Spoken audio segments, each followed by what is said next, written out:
จนว่าเหงื่อออกไปกดเนาะโดยแกกล้วยกับไปขายกับมื้อละ50-60,000จะได้เนาะโดยบ่ได้วานนี่ไปแก่กล้วยในบ่าวเราให้40ค่าน้ำมันเราซื้อใช้ให้บ่น้ำมันเขาซื้อให้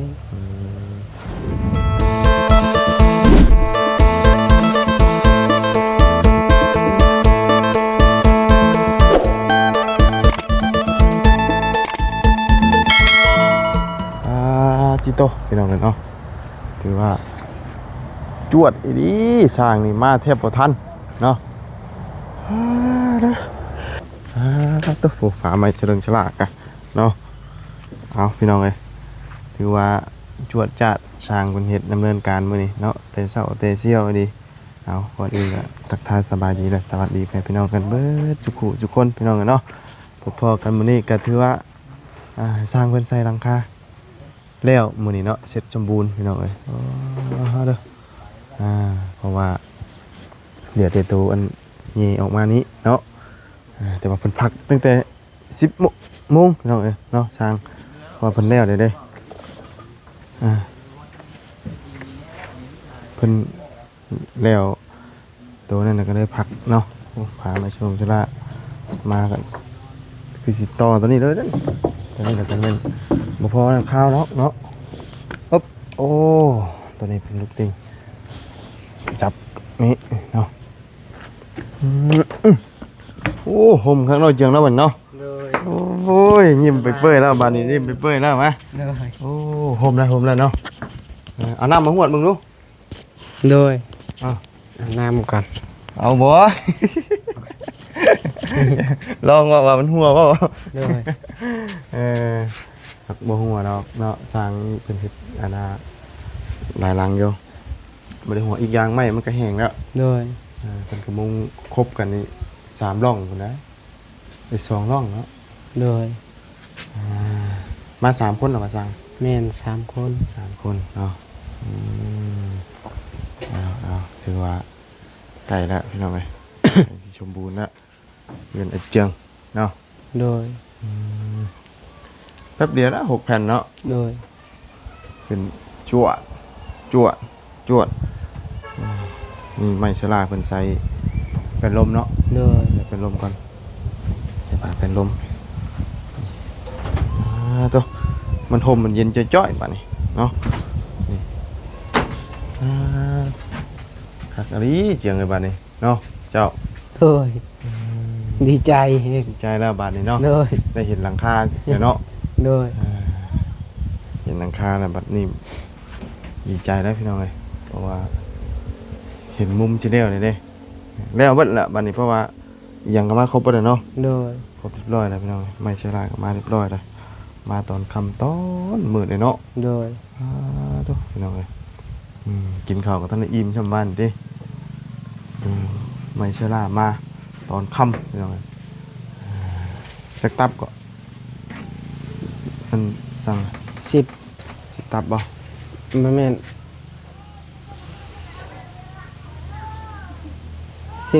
6 ตับบ่ฮะ6 ตับบ่แม่น16 ตับพูแม่นบ่อันน่ะ85 แผ่นโดยจักตับหนึ่งมันมีตับ1 5 แผ่นเนาะแต่ว่าเพิ่นให้เอาขึ้นมาแต่ใส่เป็นลมโดยตับเดียวนี่เด้อบ่โดยแม่นบ่ตับ1หรือ2แม่นบ่ต้อง2เลยนี่เนาะโดย2แน่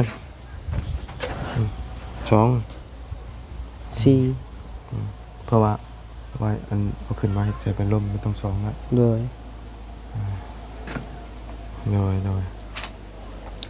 สร้างเป็นมากกันยิงจวดเลยนะเลยช้างไวเลยไวบ่เลยเอ้าถามว่าเป็นโมนอนเห็ดนี่โอ้ยไวกว่านี้นี่นะเลยชิ้นนั้นนี่เป็นผักไวเลยเป็นมาเอา8-9 โมงสิกันเลยเมื่อไหร่11 โมงเนาะลมเย็นเลยมันนี่พี่น้องหนาวงามอีกละเห็ดงามอีกงามเนาะเลยงามเพราะว่า เราไม่อย่างดีเลยไม่เจ้าเราเองก็ โดย งามที่งามเลยไม่เราเองจวดจัดขอบคางข้างหน้าใส่เรียบร้อยแล้วป่ะ โดย ใส่ไปแล้วเนาะ โดย อันนี้เป็นมานี่กันจังเลยกับใส่คอนนี่ก็แล้วเนาะ โดย ตัดนี่ก็แล้วมันมีอย่างเลยแล้วกับเมนตัวนี้บ้านเนาะตั้งหมุกบตั้งนี่มันเนาะ โด ห้อง ย นอนเนาะห้องนอนนี่นอนหันหัวทั้งนี้เนาะประตูอยู่ทางนั้นเหรอทางจ้าเหรอ โดยตรงนี้เขาเฮ็ดหยัง ฮะประตู บ่แม่นปองเอี่ยมบ่ บอกแล้วเอาประตูได้มาใส่ฮะ โดย เพิ่นสิกั้นอีกนี่นี่ โดย กั้นนี่ตัวนี้เป็นห้องข้างในเมนมาเลยนี่ โดย ห้องหนึงคือกันนี่ก็ห้องหนึงเลยนี่คือกันห้องหนึงอันนี้ก็เป็นหมองนั่งเรียนเบ่เลย โดย หรือว่าสินอนก็ได้นอนเล่นนอนหยังหัวได้เบิดเพราะว่ามองข้างหน้านั่นก็เป็นลูกติ้งเนาะ โดย ลูกติ้งบ่ได้ใช้ลูกติ้งงามเนาะแอมลึกบ่แม่นบ่วะงามนี่แอมลึกเลยเนาะ บ่แม่น บ่แม่นบ่ แอมลึแซ่บหลาย แอมลึกใช่ไหมเอ้ยจืมฮะ อ๋อลึ อ๋อลึกเนาะ โดย อ๋อลึก โดย แอมลึกนี่แซ่บลายอันนี้มันอ๋อลึกอ๋อลึกเนาะงามลายเนาะ โดย ถือว่าใส่หลังคาตัวใหญ่แล้วพี่น้อง โดย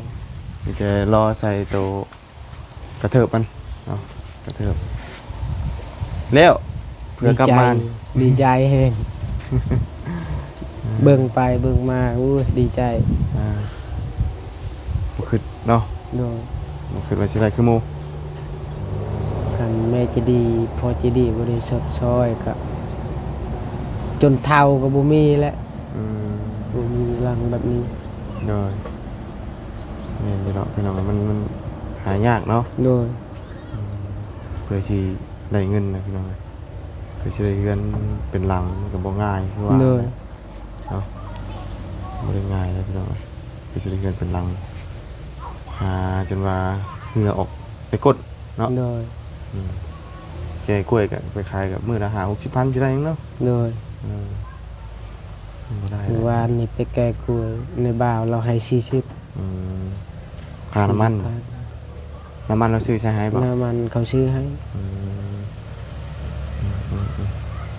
แต่เป็นให้40เนาะ โดย หัวกล้วยมันบ่แพงเลยกล้วยก็ได้ราคากล้วยก็ถึกๆคือกันบัดนี้เนาะ โดย ยังรถรูดบ่น่ะ แม่น เพิ่นมารูดยังน่ะ จักยันเขาดุดดินกระเจ้า บ่อยู่นี่บ่ โดย มาได้อยู่ที่ได้อยู่เนาะ โดย รถรูดพี่น้องให้เพิ่นมาตำให้นะนี่บ่ได้หรอกเนาะ โดย มาบ่ได้หรอกตำตึ้มตำต่อนี่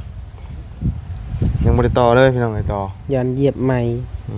ยันเหยียบมันครับ มาคันสิมานี่ก็มาบ่ได้เนาะ โดย ขามัน บ่คันเล็กเขาเวทอยู่บ่ตัวนี้บ่เวทดอกเนาะ ฮะ บ่เวทดอกข้างหลังคารถเขาอันบ่เวทดอกเป็น โอ้ยเจ้า บ่คันเขาอยู่แต่พูนต่ำได้ วิทย์อยู่หาว่าอันนั้นเขาแย่เอาซื่อเด้ โดย มันง่วงแย่เอาซื่อมันเข้ามารุดทีเพิ่นเนาะ โดย อ๋อเราสิปลูกเครื่องจักแถวเนาะ เขาสิเฮ็ดสวนมัน โอ้ยจวนมัน โดย โอ้ยเฮ็ดชวนมันชวนอ้อยแล้วน้องเอ้ยช่วงนี้เนาะปลูกเปิกแล้วโอ้ยเจ็บคอแล้วบาดเฮ็ดไอแล้วเนาะไอแล้วพี่น้องเอ้ยเอากินข้าวกินน้ำเรียบร้อยแล้วบ่มื้อนี้ ยัง ทันได้ ยัง กิ บ่ น ทันหิว โอ้เป็นอาหวานนี่แซ่บอยู่บ่หวานบ่จับเจือ โอ้ยยอมรับเลยแซ่บอีหลี แซ่บเนาะ โดย โอ้ช้างเราเห็นกับข้าวแซ่บเนาะ โดยยอมรับเลยแซ่บ ช้าง กินเลยจนโอ้ย ดีใจอยากกินตลอดแหละ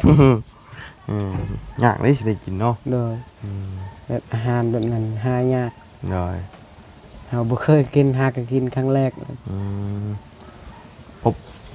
ปีกไก่เมื่อวานเนาะถ้าอบกรูกหมูก็แซ่บคือกันนะ โดย แต่ว่าเมื่อวานนี่เสียดายมันบ่มีใบมะกรูด โดย ใบมะกรูดนั่นเด้ โดย แต่ว่าเอาใบหมักนาวมันยังใช่นี่มันบ่หอมแต่มันขมมันนะใบหมักนาว บ่มีในบ้านเรา ทำไมคือเอาใบมะกรูดใส่มันสิหอมหวาน มันสิหอมกลุ่มออกมาเลยแหละ โดย แต่ว่าก็แซ่บเบิดเลยพี่น้องหวานพากินเนาะเกลี้ยงเลยเหรอวะ โดย เอาอิ่มก่อนเนาะอิ่มแล้วแบบเจ็บท้องไปก่อนนะวะ กินอิ่มแล้วเจ็บท้องก็ได้บ่ได้คือหมูนะพี่น้อง กินปับแล้วก็เจ็บท้องปับเอาเนาะดีใจนำเนาะเจียวเนาะในเรือนในชาน ในเฮือนได้ซานแล้วก็สิหาให้ได้กว่านี้อีก โดย สิสู้ชีวิตอีก เติมไปอีกเนาะ โดย เอามื้อนี้ก็สิพากันเดินทางแล้วมื้อนี้กลับก่อน โดย หลายมื้อเลยพี่น้องเอ้ยหลายมื้อแฮงนี่11 12มื้อเนาะ12มื้อ โดย 12มื้อคือวันดนนะวันนี้ก็มาโดนแฮงเนาะ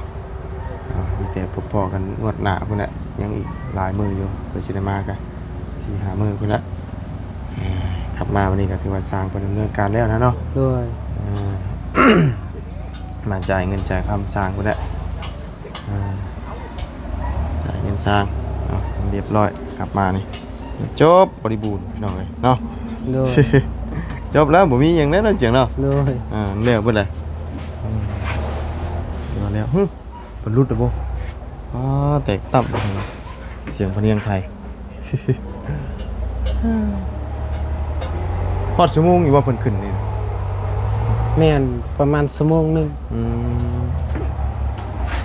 มาชั่วโมงนึงเนาะ โดย เพราะว่าเป็นด้านพัดตอนนั้นนะครับอันนี้เลยเอาเป็นลมใจ เป็นลมใจแล้วกันอันนี้ขึ้นเลยตรวจจับ นอนคู่มือก็ดีใจแฮงดีใจแบบว่าบ่ให้ผิดบอกน้ำเมียว่าบ่ให้ผิดกันนะเด้อ หน่อย ให้อยู่แบบดีตลอด พอเฒ่าก็ว่าให้เป็นคนดีแน่บ่ให้เฮ็ดคือหมู่คู่แล้วมีเฮือนมีศาลผู้ใหญ่ใจบุญที่สุดซอย หน่อยโมเมนต์มาในเฮือนในชาติเนี่ยผิดเถียงกันเนาะ โดย บ่เอาแบบนั้น มี เนาะ แต่โดยมีแต่พอเฒ่าว่ามีแต่ได้เฮือนได้ศาลแล้วก็เฮ็ดเวียกเฮ็ดงานสู้ชีวิตหาเงินหาค่ำเพิ่นว่าบ่แม่นมีเฮือนศาลแล้วก็กินแล้วนอนแล้ว โมเมนต์แบบนั้น โดยบ่ได้ เพราะว่ามีเฮือนเท้าบ่สร้างมันก็มีค่าเท่าเก่าเพราะว่ามองนอนนี่เฮาเคยนอนนี่ลำบากกว่านี้ แต่ว่าถ้าเฮาบ่หามันก็บ่มีกินเด้ เพราะว่ามองพักมองเช่านี่มันบ่ได้ซอยหยังเฮาได้นะ โดย ซอยได้แต่ลบแดดลบฝนแต่ว่าบ่พื้นแต่ว่าถ้าเฮาบ่หาเลย โดย เฮาบ่หามันก็บ่มีกิน โดย ถึงแม้สิมีเฮือนแบบใหญ่สวยงามก็คือเก่าเจ้าบ่มีเงินเจ้าสิเอาหยังกิน โดย ขายเฮือนกินบ่ก็ประมาณนี้มันก็บ่ได้เนาะเฮาก็ต้อง คืออันนั้นน้องใดหั่นเด้ อ่า น้องใดเราคายหมดมีหยังก็เราคายเฮาบ่เฮ็ดดอกแบบนั้น เขาขายไปเลยบ่ โดยเพื่อนนั่นก็เขาคายแล้ว เออ เขาเฮ็ดให้บัดคายทิ่ม อ่า อยู่จนเฒ่าหาเองหาด้วยเองบ่มีดอกซั่น คือ เขาคิดแต่แบบนั้น หลักๆเพิ่นเฮ็ดก็เฮ็ดให้เฮาอยู่ได้เช้าบ่แม่นว่าเฮ็ดแล้วขายเนาะขายไปเจ้าก็ไปหาอยู่หม้องบ่มีหม้องอีกคือเก่า โดย เจ้ามีมื้อหน้าเจ้าก็ขายอีกคือเก่า โดย นะ ผู้ใหญ่ใจบุญมาซอยสมทบเงินสร้างล้านแปลนก็บ่แม่นง่ายลาวก็หาเงินยากเนาะแต่ลาวมาซอยเฮาย้อนว่าเราหักเราแพงเฮาไปเฮ็ดแบบนั้นแบบนี้มันบ่ได้ น้อยนี่แหละก็รักษาไว้ดีๆเนาะปล่อย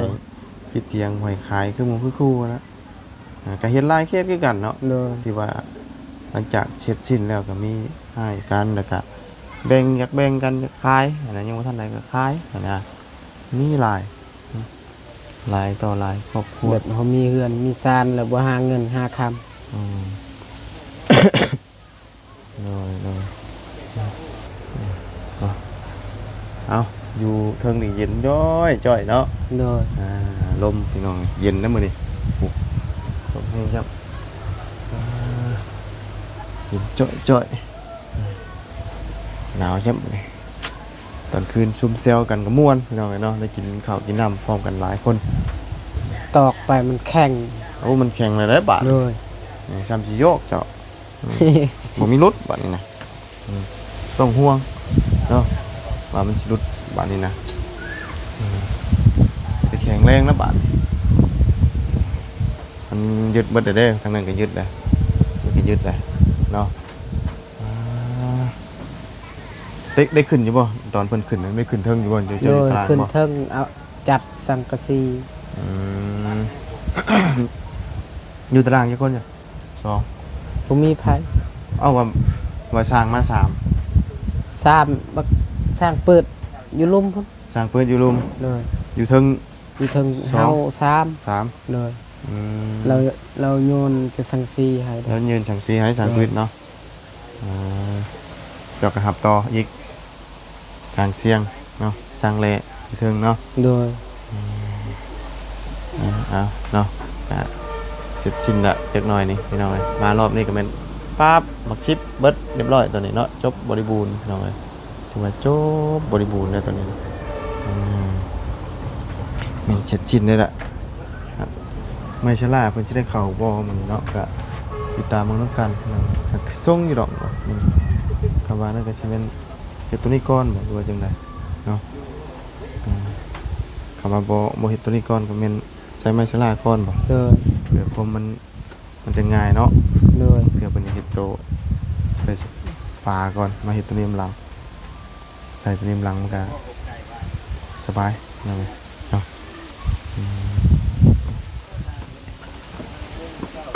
โอ้ยเจ็บคอเลย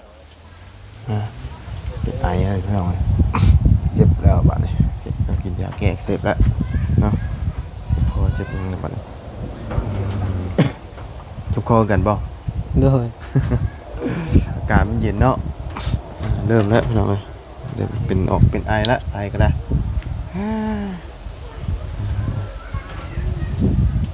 ไปซะลงเขา โดย ขึ้นมาเบิ่งเพื่อนงามชมเพื่อนงามอันนี้เพิ่นใส่เศร้านี่บ่นี่ตัวนี้ เอาเสาตัวนี้เลย อ๋อใส่เศร้านี่เนาะหลังจากที่เราเพิ่นใส่หลังคาแล้วเนาะ โดยมีเสานี่ก็ดึงออกดึงเข้าตัวนี้ ฮะ ตัวนี้กับสร้างเพิ่น โดย เมื่อย โอ๊บบันไดเจ้านี่เป็นเรียมเนาะ โดย ฮึบ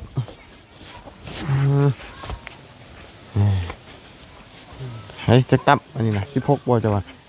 อันนี้นะ16บ่ แม่นหนึ่งสองสามสี่ห้าหกเจ็ดแปดเก้าสิบ11 12 13 14 15 16 แม่นละ16เนาะ 16ก็เป็นเท่าไหร่ 16 80 85 เนาะขึ้นไปได้ซองใส่ในเป็นลมเอามีแต่ว่าจักหน่อยมาติดตามอีกในสร้างคนมาเฮ็ดบุบั่มกันแล้วเอาไงวันที่เห็นเฮือนงามอีกเจียงเนาะตอนนี้หากขึ้นแต่ตัวนั้นมันก็เป็นทรงที่ว่ายังบ่กันเห็นตัวนี้เนาะ 30 40 50 60 70 80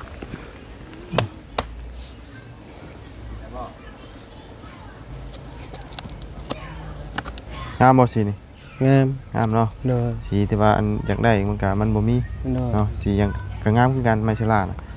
เพราะว่ามันบ่ตายได้สีมันนี่สีมันงาม ซีคือกันหมดกับเพื่อนน้องซอน แม่นสีเดียวกันสีเดียวกันเลยงามเนาะ โดย สีนี่ก็งามสีตับหมูป่ะ โ แม่น ไม้ฝาเชราคือเนาะงามสีตับหมูของต้องเนาะกับหลังคาสีน้ำเงินเนาะบ้านเขาเอิ้นสียังก็สีเขียวบ่บ่แม่นเนาะสีฟ้าบ่บ้านเขาเอิ้นสีเนาะ แม่นสังสีนั่น อ่า สีผ้า สีฟ้าเนาะบ้านเขาเอิ้นเนาะ โดย เอิ้นต่างกันได้พี่น้องเอ้ยสีน้ำเงินอยู่บ้านนี่จะเอิ้นสีฟ้าสีฟ้าจะเอิ้นสีเขียวเนาะ โดย อ่าอืมต่างกันพี่น้องเอ้ยอื่นบ่คือกันเด้เอาเนาะเอาซะเนาะมีแต่เดี๋ยวจังไดก็กลับเข้ามาเบิ่งอีกรอบใหม่พี่น้องเอ้ยหากินข้าวกินน้ำพุ่นแหละเนาะ โดย เพราะว่าเดี๋ยวมาเบิ่งทางเพิ่นเพราะว่ามื้อนี้สิเดินทางเนาะเนาะ โดย เดินทางก่อนมื้อนี้เนาะพบเจอกันพุ่นแหละ4-5 มื้อหรือว่า5-6 มื้อนี่แหละ โดย กลับบ้านก่อนเนาะ โดย ได้พอกันใหม่เฮาสิบ่ได้อยู่ค่ำอยู่มืดมื้อนี้นะเนาะแต่ว่าพุ่นแหละช่วง4หรือว่า5 โมงพุ่นแหละพี่น้องเดินทาง โดย เนาะแต่ว่าสิบ่เดินทางมืดนะมื้อนี้นะเบิ่งนํกันเนาะยัง โดย เว้าบ่ได้เบิ่งตัวจริงกันอีกเทื่อนึงพี่น้องเอ้ยไปจ้ะไปแล้วไอ้เจียม โดสบายดี สบายดีเนาะไปเนาะเดี๋ยวจังไดก็มาลุ้นเบิ่งสร้างเพิ่นเฮ็ดนำกันเนาะเลยไปสำหรับคลิปนี้ก็ลำลาเลยเด้อพี่น้องเราพบเจอกันใหม่ขอบคุณไว้พี่น้อง FC เด้อที่เข้าติดตามครับชมไปแล้วพี่น้องสบายดีเด้อบ๊ายบาย